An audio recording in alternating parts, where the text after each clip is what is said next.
Vieną dalyką tai žinom tikrai, kad yra patvirtintų vaistų ir pristačiau yra vienas Amerikoje patvirtintas kanapių vaistas prieš epilepsiją ir traukulius, kuris jau, kur galima kalbėti statistiškai patikimus tyrimus, buvo stambus klinikiniai tyrimai atlikti, įrodytas privalumas, sumažinant traukulių dažnį ar pačių traukulių skaičių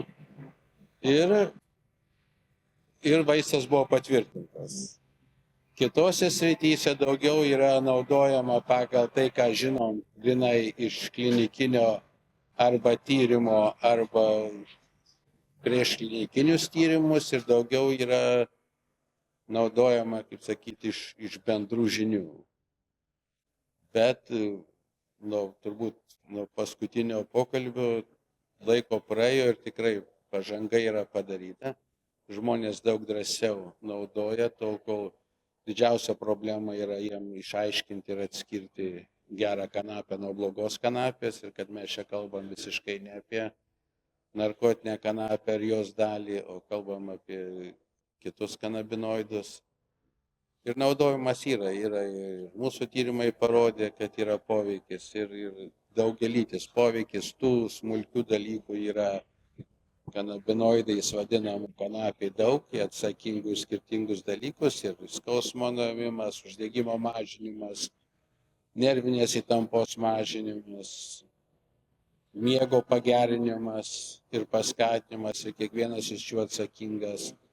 Taip pat mes esame ir sudarę kompleksą iš 3 kanabinoidų, kur turi veikimą ir buvo naudojamas ir ligoniam, kurie eina chemoterapiją, palengvina patį procesą, bet čia ne klinikiniai tyrimai, čia grynai yra, kai sakyt, tokie kaip maisto papildas naudojamas.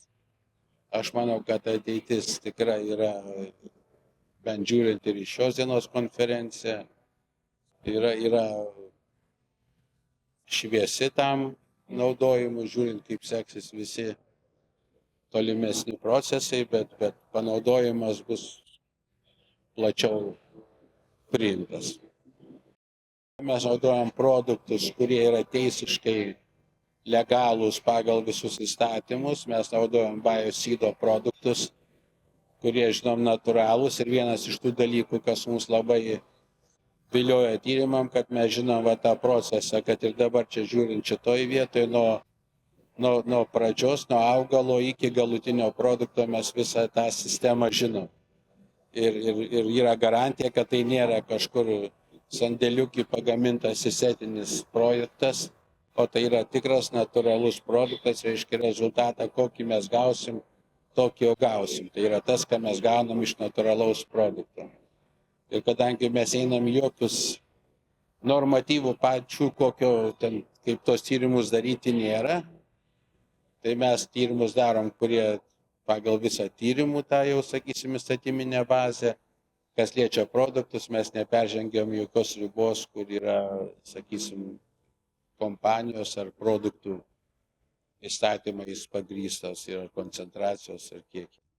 Čia daug kas priklauso ir nuo bendradarbiavimo ir visko. Kai kurios tyrimus, pavyzdžiui, kuriuos mes darom Jungtinėse valstijose, kadangi ten dirbam, yra gal patogiau daryti, taip pat turim grupės, onkologijos grupės ir imunologijos grupės, kurios yra stiprios ir mes su jais turim bendradarbiavimą iš kitų sričių, dirbant su visais antiinfektiniais vaistais, tai mums yra, kaip sakyt, natūralus procesas įjungti juos į tą patį procesą ir tas pačias naudoti, ar tai tos pačius testus, ar ką, bet yra patogiau. Kitus tyrimus yra patogiau daryti Lietuvoje. Čia turim irgi labai gerą kompaniją sveikatos apsaugos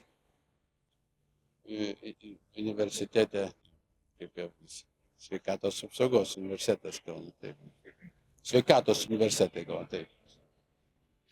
Tai va, ir turim gerą komandą čia, ir su jais irgi čia, vėlgi čia priklauso, ne dėl to, kad čia tiesiog kartais būna dėl ne tai, kad patogumo, bet kas yra arčiau